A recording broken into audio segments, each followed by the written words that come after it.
বিসমিল্লাহির রহমানির রহিম।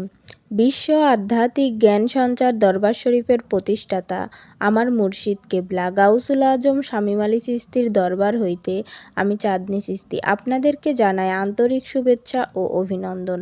আমার লক্ষ্য আমার মুর্শিদ কেবলা গাউসুল আজম শামীম আলী চিশতীর লেখা গ্রন্থ হইতে আজকে কিছু তত্ত্বকথা আলোচনা করিব।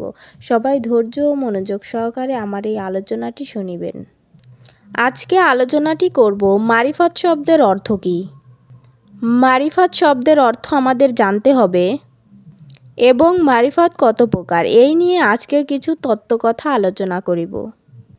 মারিফাত শব্দের অর্থ হলো আল্লাহ তাআলার গোপন রহস্য জানা এবং আল্লাহ তাআলার গোপন রূপ দেখা, গোপন শক্তিকে লাভ করা, গোপনে আল্লাহর অস্তিত্বকে দেখে প্রেমে ফানাফিল্লা হওয়া।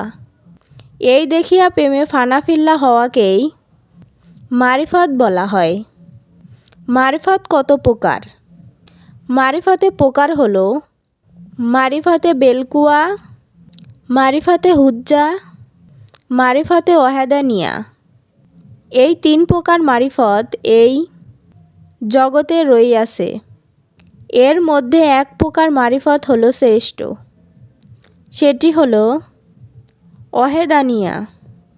ওয়াহেদানিয়া যদি শ্রেষ্ঠ মারিফত হয়ে থাকে, এর কি নমুনা?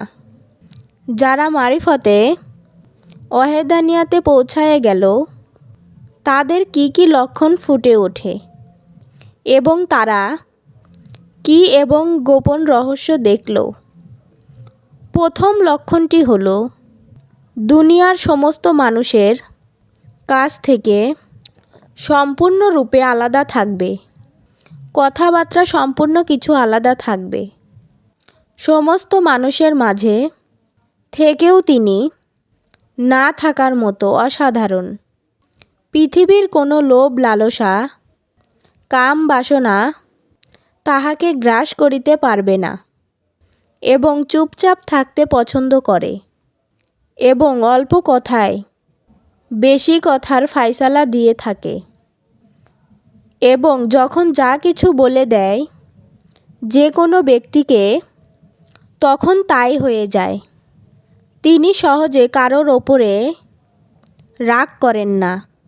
যদিও রাগ করেন, কোনো বিষয়ে রাগ করলে, গোসা হয়ে গেলে তাহলে ওই ব্যক্তিটির কোনো ক্ষতি হয়ে যায়। দেখা যায় আরও দুনিয়াবিদ সকল কার্যকর্ম করেন, চলাফেরা ওঠা বসা সর্বক্ষণ তার পুরা অঙ্গে জিকির থাকে। কখনো কখনো দেখা যায় কোনো অসুস্থ মানুষের গায়ে হাত বুলিয়ে দিলে কিংবা তাহার দিকে সুদৃষ্টি দিয়ে তাকাইলেও অসুস্থ রোগীটা ভালো হয়ে যায়। সুবহানাল্লাহ।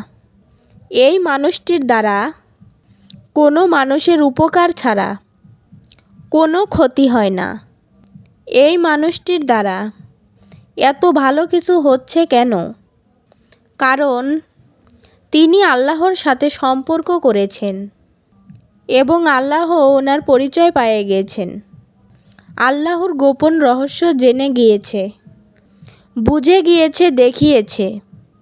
বহু প্রেম সাধনার পরে একটি মানুষ এই পর্যায়ে চলে যেতে পারে। এরকম মানুষই আল্লাহর পাকের সাথে বন্ধুত্ব অর্জন করতে পারে। আল্লাহ আমাদের সকলকে এরকম মারফত বুঝার ও দেখার তৌফিক দান করুক।